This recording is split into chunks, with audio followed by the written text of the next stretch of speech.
SSC GD और Uttar Pradesh police constable भर्ती 2024 की जीके जीएस क्लास में आपका स्वागत है। अगर आप हमारे चैनल पर नए हैं तो इस चैनल को सब्सक्राइब फॉलो जरूर कर लीजिएगा, जिससे आपको ऐसी वीडियो डेली मिलती रहे। आज का हमारा पहला क्वेश्चन है, 1 डिग्री अक्षांश कितने किलोमीटर को दर्शाता है।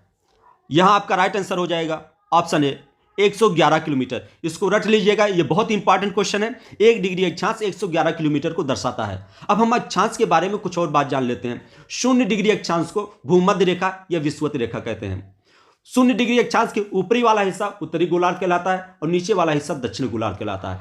23.5 डिग्री अक्षांश यानी 23.5 डिग्री उत्तरी अक्षांश रेखा को कर्क रेखा कहते हैं और 66.5 डिग्री उत्तरी अक्षांश रेखा को आर्कटिक वृत्त कहते हैं और 23.5 डिग्री दक्षिणी अक्षांश रेखा को मकर रेखा कहते हैं और 66.5 डिग्री दक्षिणी अक्षांश रेखा को अंटार्कटिक वृत्त कहते हैं। अगला महत्वपूर्ण प्रश्न देखें, साइमन कमीशन में कितने भारतीय सदस्य थे। आपका राइट आंसर हो जाएगा ऑप्शन डी 0। साइमन कमीशन में कोई भारतीय सदस्य नहीं था, इसलिए भारतीयों ने इसका जमकर विरोध भी किया था। वास्तव में साइमन कमीशन 1927 ईस्वी में बनकर तैयार हुआ था, जबकि भारत में यह फरवरी 1928 में पहुंचा था। तो जब प्रश्न ये पूछता है साइमन कमीशन कब बना था, तो आपका उत्तर हो जाएगा 1927 ईस्वी में। और कब भारत पहुंचा, तो भारत फरवरी 1928 ईस्वी में पहुंचा था।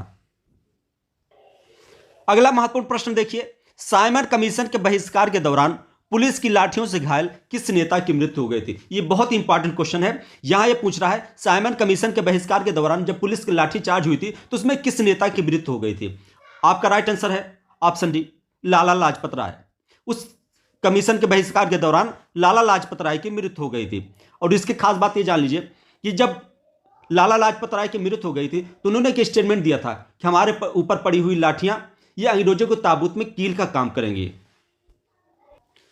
अगला महत्वपूर्ण प्रश्न देखिए, जल, पारा, स्पिरिट 3 अलग अलग बोतलों में भरे जाते हैं। किस बोतल की तली पर सबसे अधिक दाब होगा। आपका उत्तर हो जाएगा ऑप्शन ए पारा। जिस बोतल में पारा भरा हुआ है उसकी तली पर सबसे अधिक दाब होगा। इसका एकमात्र कारण यह है कि जो पारा होता है वो पानी और स्पिरिट से ज्यादा भारी होता है, इसलिए वो अपनी तली पर ज्यादा दबाव लगाता है। और पारे की बात में एक खास बात और जान लीजिए, पारा एक तरह से मेटल है जो कि द्रव अवस्था में पाया जाता है। तो कभी कभी यह प्रश्न भी पूछा जाता है कि कौन सी ऐसी धातु है जो द्रव अवस्था में पाई जाती है, तब भी आपका उत्तर क्या हो जाएगा, पारा। अगला महत्वपूर्ण प्रश्न देखिए, किस घटना के कारण गांधी जी ने असहयोग आंदोलन स्थगित कर दिया था। आपका उत्तर है ऑप्शन बी चौरी चौरा कांड। चौरी चौरा के कांड के कारण ही महात्मा गांधी ने असहयोग आंदोलन स्थगित कर दिया था, क्योंकि यह कांड बहुत ही महत्वपूर्ण है, इसलिए इसके बारे में कुछ और जानकारी रख लीजिए।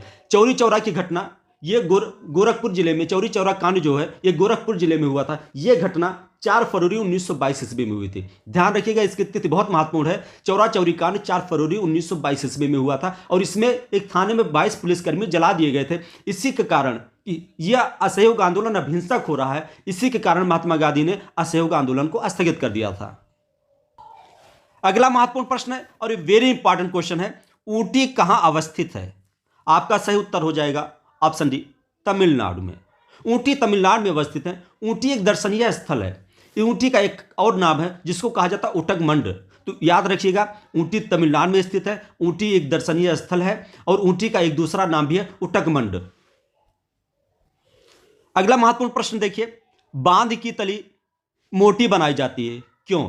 यानी आपने अक्सर देखा होगा जब कोई बांध बनाया जाता है तो जो उसकी तली रहती है वो मोटी रहती है और जैसे जैसे ऊपर बढ़ते जाते हैं वो पतला होता जाता है। अब आपको यही बताना है आखिर उसकी तली मोटी क्यों बनाई जाती है। तो अभी इससे पहले एक प्रश्न आया था कि जब भी कुछ ऐसा होता है, यानी जब जहां भी कहीं पानी भरा होता है तली पर सबसे अधिक दबाव रहता है और तली पर सबसे अधिक दबाव होने के कारण उस तली के टूटने की संभावना ज्यादा होती है, इसलिए बांध की तली मोटी बनाई जाती है। तो अगर आपसे पूछा जाए कि बांध की तली मोटी बनाई जाती है क्योंकि, तो इसका उत्तर हो जाएगा ऑप्शन डी जल दीवार की तली पर अधिक दबाव आरोपित करता है, इसी कारण बांध की तली को मोटा बनाया जाता है। अगला महत्वपूर्ण प्रश्न देखिए और ये बहुत ही महत्वपूर्ण है, अक्सर ये प्रश्नों में, अक्सर एक एग्जाम में पूछ लिया जाता है कि कल्याणकारी राज्य वस्तुतः मिश्रण है, यानी कल्याणकारी राज्य किस राज्य को कहते हैं। इसका उत्तर हो जाएगा ऑप्शन डी उदारवाद और समाजवाद का। वास्तव में कल्याणकारी राज्य जो है उदारवाद और समाजवाद का मिश्रण है, यानी ऐसा राज्य जिसमें उदारवाद भी हो और जिसमें समाजवाद भी हो। यहां नागरिकों को आर्थिक, सामाजिक, कल्याण को बढ़ावा दिया जाता है और उसका समर्थन किया जाता है। यानी कल्याणकारी राज्य ऐसा राज्य है जहां उदारवाद को भी महत्व मिलता है और समाजवाद को भी महत्व मिलता है, अर्थात एक ऐसा राज्य है जहां आर्थिक और सामाजिक कल्याण को बढ़ावा मिले।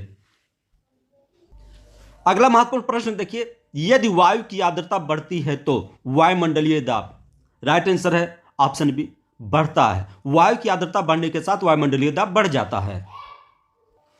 अगला महत्वपूर्ण प्रश्न देखिए, 2 सितंबर 1946 को किसके नेतृत्व में कांग्रेस ने अंतरिम सरकार बनाई थी?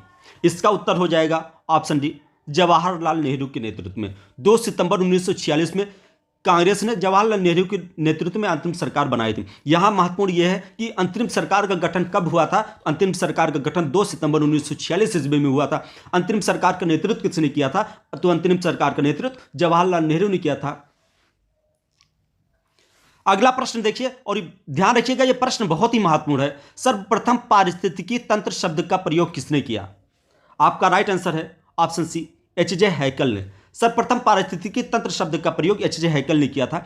यह इसलिए महत्वपूर्ण है, यहां 2 टर्म है, एक पारिस्थितिकी तंत्र और दूसरा पारिस्थितिकी। जब पारिस्थितिकी तंत्र शब्द की बात आती है तो इस शब्द का सबसे पहले प्रयोग एच.जे. हैकल ने किया था, लेकिन जब पारिस्थितिकी शब्द की बात आती है तो इसका प्रयोग सबसे पहले ए.जी. टांसले ने किया था। यह बहुत ही महत्वपूर्ण प्रश्न है, इसलिए को ध्यान से याद करिएगा।